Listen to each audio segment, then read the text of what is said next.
Good evening, ladies and gentlemen. Happy Friday. Welcome to the September 11th, 2020 episode of StudentLoanJustice.org.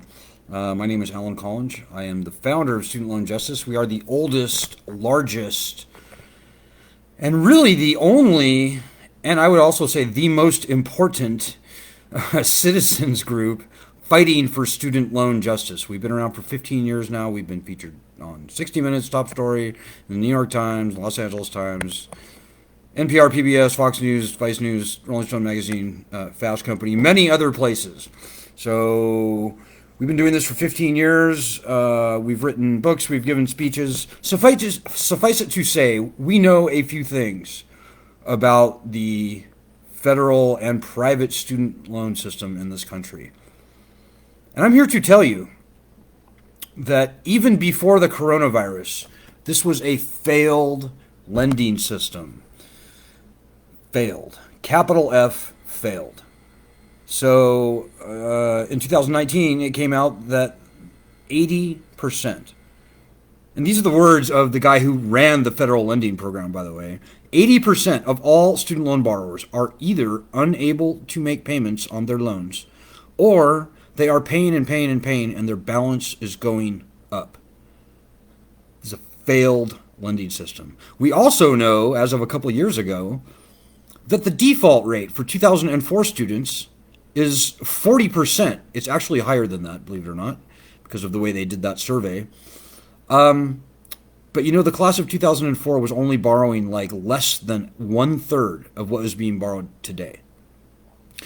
So this is a failed lending system, and if you are freaking out about your student loans, you are in the great majority, not the minority of student loan borrowers. It's not your fault. This is not a bad borrower problem. This is a bad lending system. And you know, this happens from time to time in our country, going back many, many, many, many years. Just the most recent examples are the subprime home mortgage fiasco, the S&L loan scandal of I think the 1980s, and you know, on and on and on. I could go on for quite some time. Suffice it to say that capitalism and greed and everything that goes along with that, for whatever reason, tends to explode certain lending instruments from time to time. And that has happened with student loans in this country. Now, the reason it happened for student loans is because, unlike every other loan in this country, student loans have been uniquely and specifically stripped of the most fundamental consumer protections, some of which, by the way, are even called for in the Constitution by the Founding Fathers. Like, for example, bankruptcy protections. Founding Fathers, Thomas Jefferson, George Washington, many others, they themselves were being absolutely wrecked under predatory debt to British banks and merchants, to the king. That's kind of why they revolted. That's a huge reason that they revolted. And lo and behold, when these men ratified the Constitution, near the top of the list of congressional powers is the call for uniform bankruptcy laws. That's how important the Founding Fathers felt that having bankruptcy protections was. And this student loan exception, the student loan violation of this wisdom, proves their wisdom in spades. This predatory lending system that we now find ourselves living under is precisely what they wanted to avoid. So, folks, we are the lending system is now over the cliff. It's done. It's failed. It's evaporating into a mist of illegitimacy as we speak. Even before the coronavirus, as I said, the large majority of people were unable to make payments. And more still, but not nearly as many, were making payments, but their balance was going up. So, sorry guys, this one is done. It is time to take this lending system out to the bathroom and drown it in the tub. That's a very conservative thing that I just said, but it's true. And, you know, and by the way, if you're new to the group, welcome. We're very glad you're here. What took you so long? You know, we are seeing all sorts of loan cancellation plans being bandied about in the country right now. And I am here to tell you, None, not one of those cancellation plans will actually work. They just won't. And that's too bad. Bernie Sanders, Elizabeth Warren, we could support both of those people during the campaign. And by the way, if you have any questions or comments as we go forward, please throw them out there. I would much rather be responding to your comments than, talking head up here this Friday night. But yeah, we're seeing a lot of loan cancellation programs in the ether. And I'm here to tell you that all of them, not one of them, will work. All of them are crap with a capital C.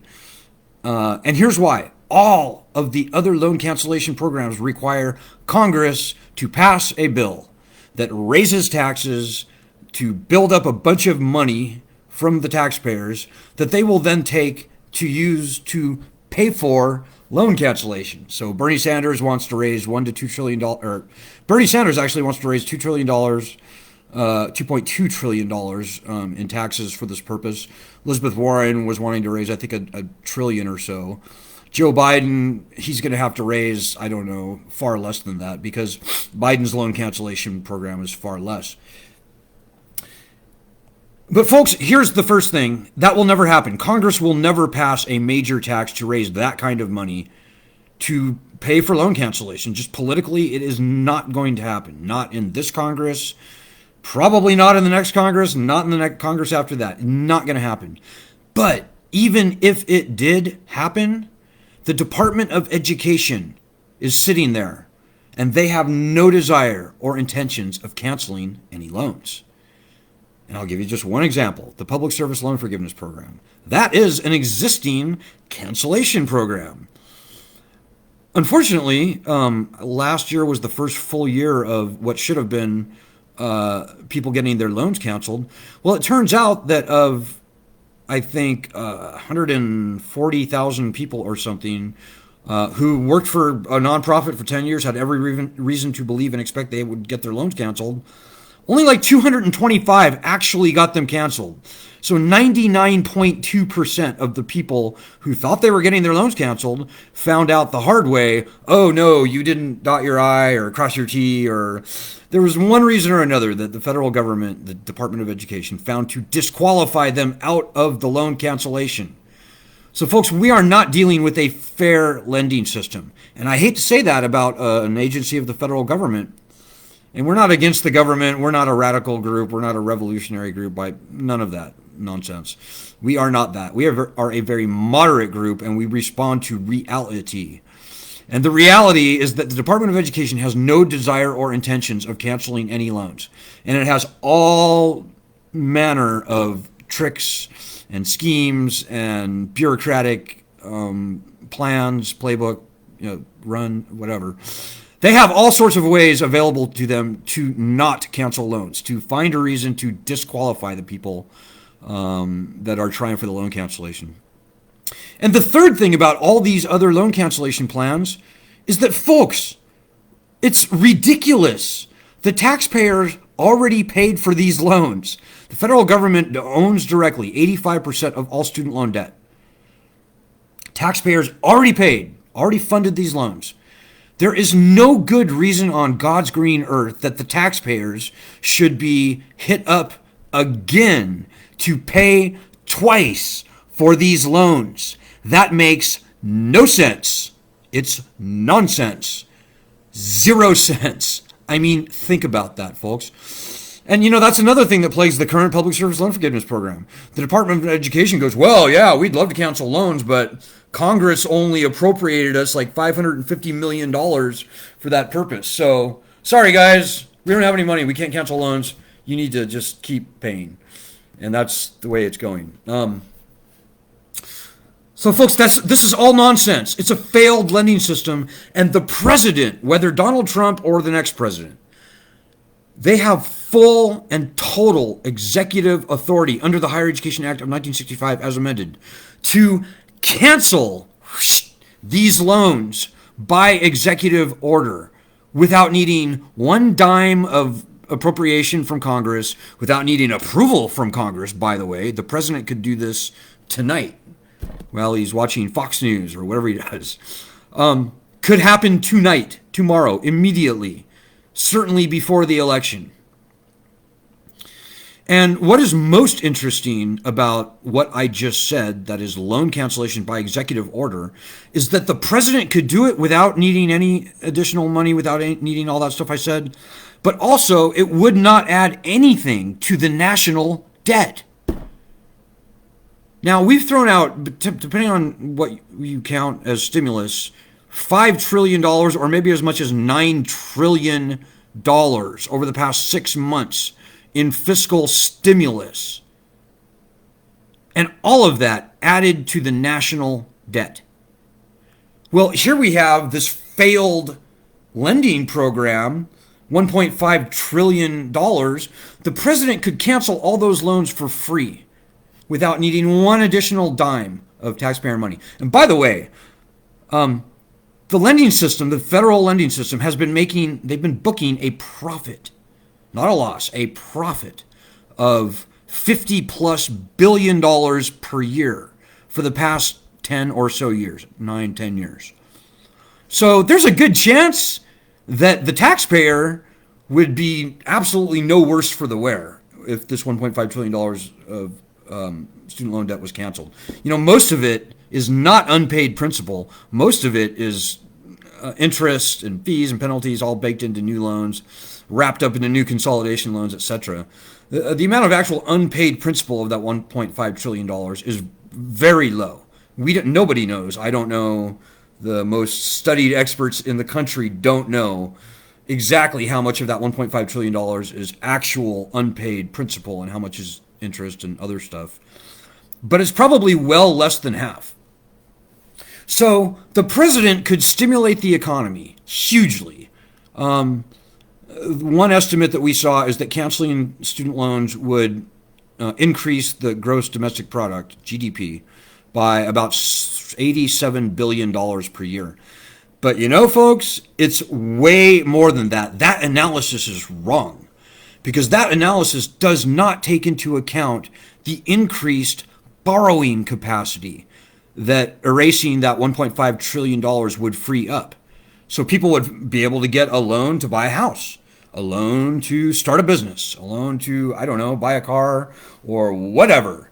So that is a huge amount of additional spending that would increase our GDP. So folks, we're in a financial crisis right now. People with student loans tend to be the hardest hit by this crisis. Women, people of color, economically disadvantaged people across the country. Go to any Starbucks and I guarantee you at least probably half the people have student loans. So there is no easier, there is no cheaper, there's no better targeted way to stimulate the economy. This is the lowest hanging fruit on the tree. Frankly, I'm stunned and astonished and very disappointed that they haven't already done this as maybe one of the first tools of economic stimulus. But for the bad politics going on in Washington, D.C., they should have, they would have. So folks, don't feel bad. This is not your problem. This is not a bad borrower problem. This is a bad lending system, and we're glad that you found us. Now, as I said, we are the tip of the spear on this fight. There are no other groups fighting for this. There are a bunch of groups fighting to that first way, that nonsense, get a convincing Congress to pass a law that raises money, that raises taxes, and then uses that to pay for loan cancellation, blah, blah, blah, blah, blah. All those nonsense plans that are out there. And I'm sorry to say that. We supported Bernie Sanders, Elizabeth Warren during the primaries, and we hope to support Joe Biden. But certainly that is not going to happen on the loan cancellation program that he has put forward. We've got to have an executive order. That's what has to happen. So, as I said, if you're new to the group, welcome. And whether you're new or old, we are the pioneers on this. I don't mean to put pressure on you, but it's true. We've got about 600,000 people in our group, and that's a good start. But that's maybe 1% of everybody who either has student loans or are co-signed on them. We need to get I would like to get 50% of all student loan borrowers, Maybe not into this group. I don't know if Facebook could do a group that large. Maybe they could. I don't know. But we should be in the millions, in the many, many millions. Certainly on our petition, which currently has 578,000 signatures, we should be at 5 million or way more even. You know, when there is 44 million people out there who are freaking out about their student loans, and our solution, this group solution, is the only viable solution in existence to solve this problem among all the solutions being bandied about, we are it. People need to find us. And you need to help with that. You need to tell everybody you can to get into this group because they need us, whether they know it or not. And we need them. So please make that happen. We can't do it for you. The only way we are going to grow to a number more appropriate to the size of this problem is by word of mouth. You know, we don't have a huge budget. We don't have a paid staff. Most months we survive like just barely on very meager donations from our members, you distressed student loan borrowers.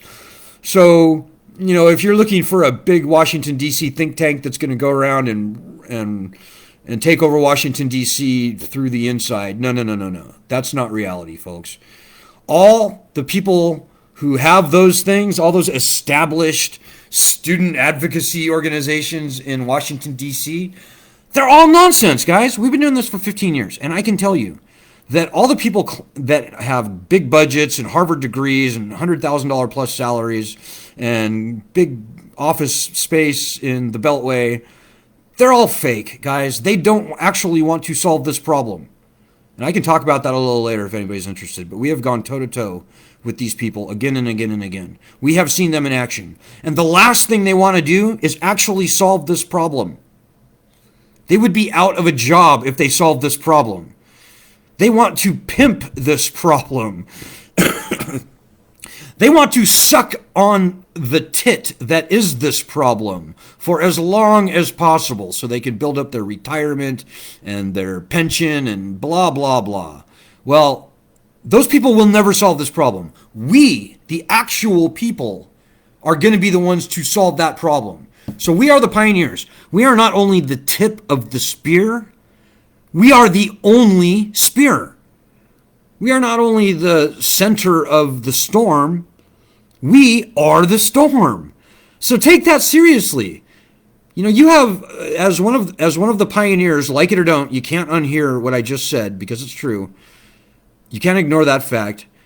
You owe it to yourself, first of all, or maybe second of all, your country, that is all the other people in this country who are being financially enslaved by this unconstitutional, indefensible, predatory lending system, nationally threatening lending system, but also the tens of millions of people who are going to follow in our footsteps. You know, we've got, if you have an ounce of patriotism in you, you need to really step up for your country, if for nothing else. Because I can guarantee you, folks, if this lending scam is allowed to win the day, it will be emulated to other types of loans. I'm already hearing murmurs that they would like to take bankruptcy protections, for example, away from medical debt. You know, this is the camel's nose under the tent. It's not just student loans that are in danger here. It's not just student loans that are vulnerable. It's potentially all loans. Now, the founding fathers are on our side. You know, John Adams himself said, there are two ways to conquer and enslave a country. He said one is by the sword, and the other is by debt. And you can probably find similar quotes from all of the founding fathers, certainly all the ones that we know about, that are well known. Thomas Jefferson, George Washington, many others. So history beckons us. The founding fathers are looking down on me and on you. And quite frankly, I think they're shaking their heads right now. They're saying, how did our citizens get so weak?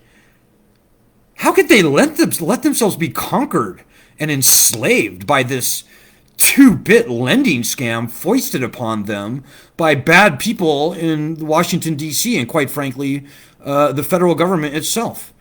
You know, if this was back in our day, we would have thrown this lending system off our backs and tarred and feathered the rapscallions responsible for this scheme years ago. So, if you're walking around right now with your tail between your legs, you're afraid, you're ashamed, you're demoralized, you're discouraged, you need to shake that off your back. This is your life. These are your loans. This is an injustice that is queued up. It is just right in our gun sights, guys. This is something we should have squashed years ago, but I will take within the next 2 months instead. We need to defeat this lending system. It is a national threat. So think about that. What is most important right now is our petition. There is also 2 pieces of legislation that we're fighting for. S-1414, H.R. 2648. Now, after the president cancels these loans, when we win this battle, there still will be about 15% of all student loans that are hanging out there that the president cannot, unfortunately, cancel by executive order. So these are private student loans, older style, legacy, FFELP loans, and maybe a few others. So we are going to need to get those bills passed as well. And for those, we do need Congress. But for this first thing, all we need is the president. All we need is a sufficient number of people on our side to carry a big stick. Whether that's 5 million people, 10 million people, I'm not sure. But I do know that 44 million people out there should be strongly on our side. 44 million of the 55 million people out there with student loans are freaking out about their loans. They will never be able to pay. So you need to find them. You know them.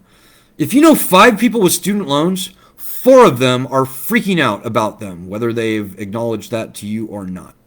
So they need to know about us. They need to know about this petition. And the only thing that's going to make that happen is by the word of your mouth to their ears.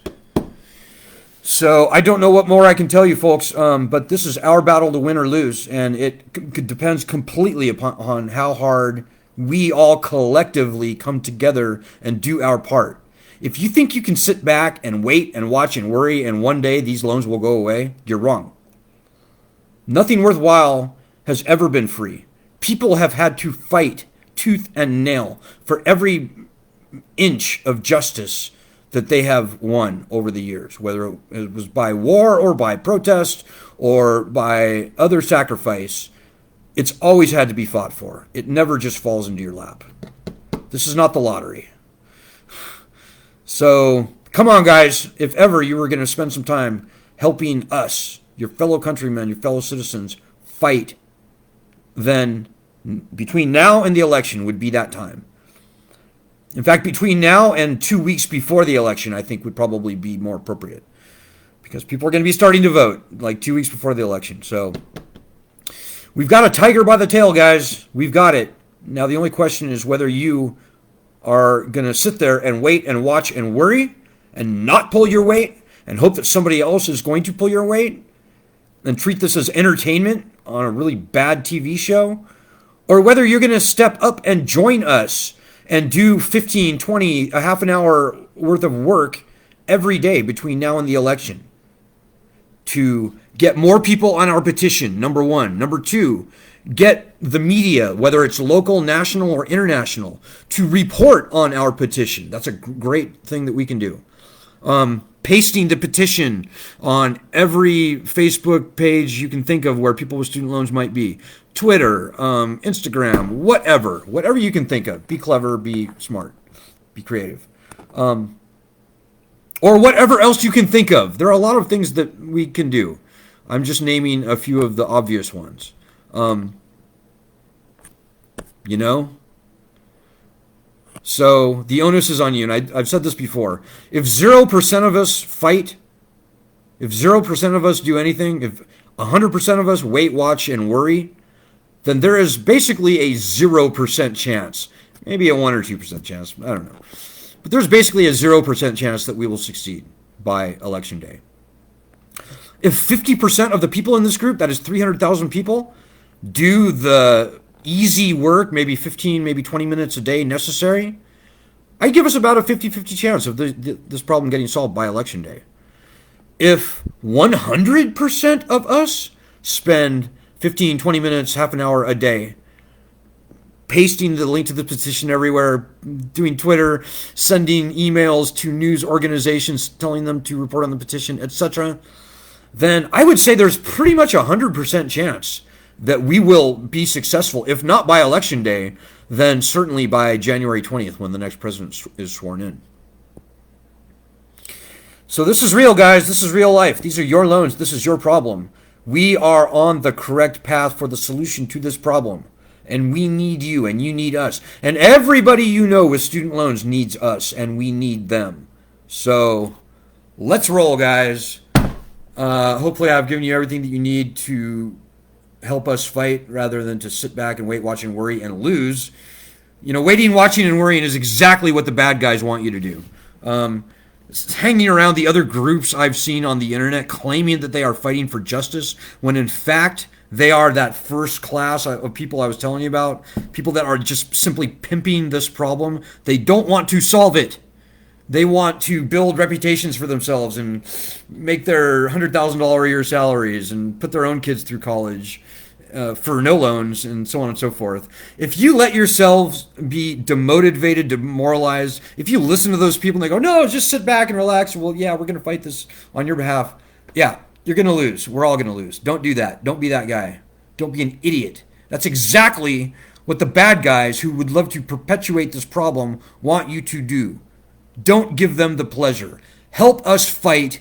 Get your knuckles a little bit dirty. Get your hands a little bit dirty. It's not hard. It's actually fun. It will make you, it's cathartic in many ways. Be that second guy. And together, we will win. And these loans could be gone by election day or maybe even by January 20th. So whichever. I'll take either at this point. But hang in there and keep us posted as to your accomplishments. We love to brag about what our members are accomplishing. And, you know, right now, on any given day, probably 500 or 1,000 people are doing stuff. We need to get that upped to 5,000 or 10,000 people every day doing stuff, or even more. 50,000 or 100,000 would be, frankly, where I would want to be. So, come on, guys. This is your problem to solve. You can't walk away from it. You are the pioneer, whether you like it or not. You have no idea how incredibly important you are on this. And I know that sounds corny. And yes, I did steal that from that one movie, The Terminator 3, I think, or 4. But how true it is. So let's hang together and let's win this, lest we all hang separately. Good luck. God bless. Check back here frequently because things are really starting to roll. And God bless. And have a great weekend.